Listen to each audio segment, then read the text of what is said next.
Hello everyone, आप सबों का लक्ष्य history and GK GS channel पर स्वागत करते हैं। आज हम विश्व इतिहास के सामान्य अध्ययन जीके जीएस पर चर्चा करेंगे। यह बीए सेमेस्टर 4 वालों के लिए भी फ़ायदेमंद साबित होगा। पेपर 8 में वर्ल्ड हिस्ट्री यानी कि विश्व इतिहास का सिलेबस दिया हुआ है, जिसमें हम जो इसमें पाठ्यक्रम दिया हुआ है पुनर्जागरण, इंग्लैंड की क्रांति, फ्रांस की क्रांति और औद्योगिक क्रांति जो इंग्लैंड में हुआ था, रूसी क्रांति, प्रथम एवं द्वितीय विश्व युद्ध। तो इस डिस्कशन क्लास में आपका स्वागत करते हैं। तो हम यह क्लास शुरू करते हैं। इस पर हम सिलसिलेवार तरीके से चर्चा करेंगे।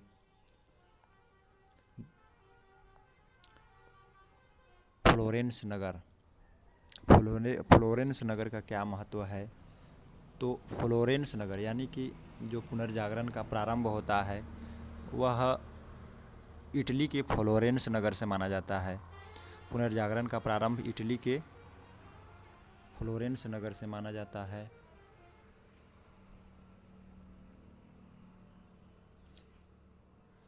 तो पुनर्जागरण का प्रारंभ इटली के फ्लोरेंस नगर से माना जाता है।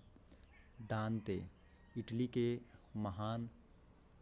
महान कवि दांते 1260 से 1321 ईस्वी को पुनर्जागरण का अग्रदूत माना जाता है। पूछा जाएगा कि इटली के महान पुनर्जागरण का अग्रदूत किसे माना जाता है, तो आपको बताना होगा कि दांते को पुनर्जागरण का अग्रदूत माना जाता है। इटली के पुनर्जागरण का अग्रदूत माना जाता है। उसके बाद इनका जन्म जो हुआ था, दांते का जो जन्म हुआ था वह पूछा जा सकता है, तो बताना होगा कि इनका जन्म जो हुआ था फ्लोरेंस नगर में हुआ था, फ्लोरेंस नगर। इसके बाद दांते ने प्राचीन लैटिन भाषा को छोड़कर तत्कालीन इटली की बोलचाल की जो भाषा होती है टस्कन में डिवाइस कॉमेडी नामक काव्य लिखा। इसमें दांते ने स्वर्ग और नरक की एक काल्पनिक यात्रा का वर्णन किया है। इसके बाद हम देखते हैं और भी जो विचारक हुए थे उनके बारे में। पेट्रोक तो इटली का निवासी थे। पेट्रोक कहाँ के निवासी थे? इटली के निवासी थे। दांते के बाद पुनर्जागरण की भावना का प्रश्रय अगर देने वाला दूसरा व्यक्ति अगर कोई था तो वह पेट्रोक था। 1204 से 1367 में इन्होंने पुनर्जागरण की भावना को जगाने में एक महत्वपूर्ण भूमिका निभाई थी। तो मैंने बताया कि पुनर्जागरण का जो प्रारंभ होता है वह इटली के फ्लोरेंस नगर से होता है।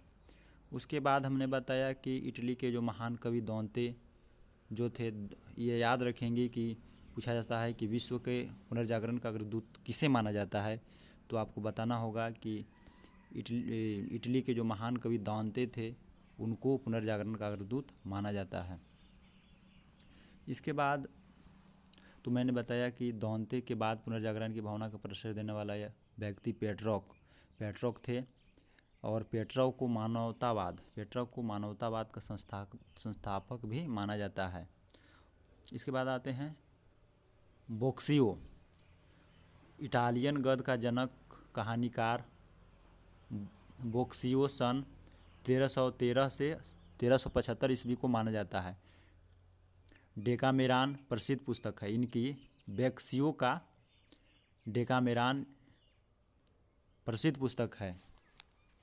इसके बाद हम देखते हैं मैकावली। तो आधुनिक विश्व का प्रथम राजनीतिक चिंतक फ्लोरेंस निवासी मैकावली 1469 से 1567 ईस्वी को माना जाता है। फ्लोरेंस निवासी थे।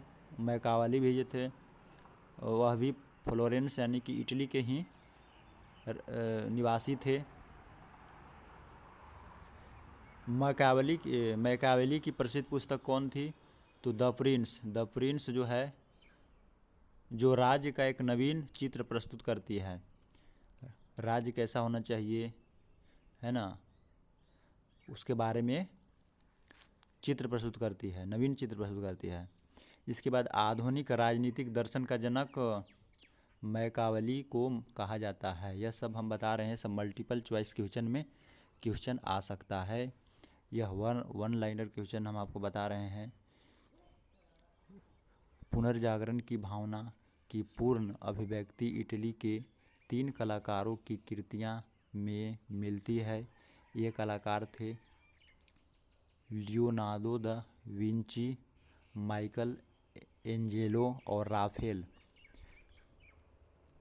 लियोनार्दो दा विंची, यह सब पुनर्जागरण की भावना की पूर्ण अभिव्यक्ति इटली के कलाकारों की कृतियों में मिलती है। ये क्या थे? कलाकार थे। फिर Leonardo da Vinci. Leonardo da Vinci चित्रकार, मूर्तिकार, इंजीनियर, वैज्ञानिक, दार्शनिक, कवि और गायक था। जो भी महत्वपूर्ण व्यक्तित्व हुए हैं उनका क्या क्या योगदान रहा है, वो क्या क्या उपलब्धियां हासिल किए थे, उनको किस लिए जाना जाता था, ये इसमें चर्चा किया जा रहा है। Leonardo da Vinci the last super और मोनालिसा नामक अमर चित्रों के रचयिता होने के कारण प्रसिद्ध है। इसके बाद आता है माइकल एंजेलो। माइकल एंजेलो अद्भुत मूर्तिकार एवं चित्रकार था। The last judgment, the fall on the Michelangelo की कृतियाँ हैं। सिस्तान के गिरजाघर के छत में माइकल एंजेलो के द्वारा ही चित्र बनाए गए हैं। इसके बाद राफेल। राफेल इटली का एक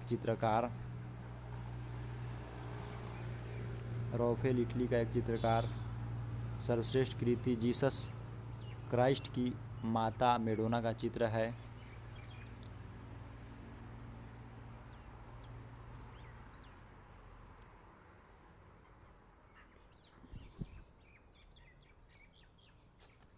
जियाटो। पुनर्जागरण काल में चित्रकला का जनक। पुनर्जागरण काल में पूछा जा सकता है कि पुनर्जागरण काल में चित्रकला का जनक किसे माना जाता है? तो पुनर्जागरण काल में चित्रकला का जनक जियाटो को माना जाता है। इसके बाद फ्रांसिस बेकन। पुनर्जागरण काल का सर्वश्रेष्ठ निबंधकार फ्रांसिस बेकन को माना जाता है, जो इंग्लैंड का निवासी था। इरामस जो था हॉलैंड का निवासी था। अपनी द प्रेज ऑफ वैली में व्यंग्यात्मक ढंग से पादरियों को अनैतिक जीवन एवं ईसाई धर्म की कुरीतियों पर प्रहार किया है। तो ये सब जो भी महत्वपूर्ण व्यक्तित्व हैं इनके बारे में अच्छे से अध्ययन कर लेंगे, क्योंकि विश्व इतिहास में ये सब चर्चित विचारक और अलग अलग तरह से जो इन्होंने कार्य किए हैं उनके लिए जाने जाते हैं। मार्टिन लूथर जर्मनी निवासी थे। धर्म सुधार आंदोलन की शुरुआत का प्रवर्तक अगर किसी को माना जाता है तो मार्टिन लूथर को माना जाता है। जर्मन भाषा में बाइबिल का अनुवाद प्रस्तुत किया। इसके बाद रोजर बेकन जो थे इंग्लैंड के निवासी थे। आधुनिक प्रयोगात्मक विज्ञान का जन्मदाता माना जाता है। धर्म सुधार आंदोलन। तो धर्म सुधार आंदोलन कब हुआ था? तो धर्म सुधार आंदोलन की शुरुआत 16वीं सदी में हुई। धर्म सुधार आंदोलन का शुरुआत का प्रवर्तक मैंने बताया मार्टिन लूथर को कहा जाता है। धर्म सुधार आंदोलन की शुरुआत कहाँ हुई थी? तो इंग्लैंड में हुई थी। जॉन विक्लिफ को धर्म सुधार आंदोलन का प्रातःकालीन तारा कहा जाता है। जॉन विक्लिफ को धर्म सुधार आंदोलन का प्रातःकालीन तारा कहा जाता है। इसके अनुयायी लोलार्ड्स कहलाते थे। अमेरिका की खोज क्रिस्टोफर कोलंबस ने की थी। उसके बाद अमेरिकी बुसोगोपी इटली के नाम पर अमेरिका का नाम पड़ा। वेस्पूसी इटली के नाम पर अमेरिका का नाम पड़ा। प्रशांत महासागर का नामकरण स्पेन निवासी मैगलन ने किया। समुद्री मार्ग से संपूर्ण विश्व का चक्कर लगाने वाला प्रथम व्यक्ति मैगलन था। पृथ्वी सौरमंडल का केंद्र है, इसका खंडन सर्वप्रथम पोलैंड निवासी कोपरनिकस ने किया। इसके बाद गैलीलियो ने 1560 से 1662 ने भी कोपरनिकस के सिद्धांत का समर्थन किया। इसके बाद जर्मनी के प्रसिद्ध वैज्ञानिक कोयला या केपलर 1571 से 1630 ईस्वी ने गणित की सहायता से यह बतलाया कि ग्रह सूर्य के चारों ओर किस प्रकार घूमते हैं। उसके बाद न्यूटन, जो कि बहुत ही प्रसिद्ध था, 1642 ईस्वी से 1726 ईस्वी ने गुरुत्वाकर्षण के नियम का पता लगाया था। तो ये सब विश्व इतिहास में बहुत चर्चित व्यक्ति हैं। इसके बाद हम आते हैं फ्रांस की राज्य क्रांति।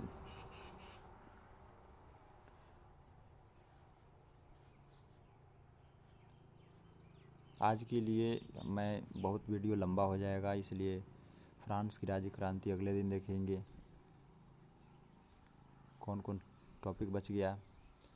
इंग्लैंड की क्रांति हो गया है, पुनर्जागरण, इंग्लैंड की क्रांति, फ्रांस की क्रांति, औद्योगिक क्रांति। इसमें जो भी महत्वपूर्ण बिंदु दिया हुआ है वो सब कोई भी क्वेश्चन सीधे एग्ज़ाम में पूछा जा सकता है। जय हिंद, जय भारत। आज के लिए बस इतना ही।